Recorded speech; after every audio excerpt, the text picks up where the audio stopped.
Welcome back to another technical deep dive here in the debug zone. Today we're tackling a big question and breaking it down with insights from other users. Hopefully this clears up some misconceptions and helps you get the answer you need. So buckle up, stay a little curious, and let's jump right in.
And that's a wrap.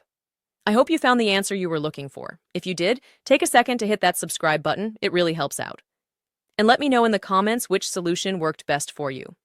See you next time in the debug zone.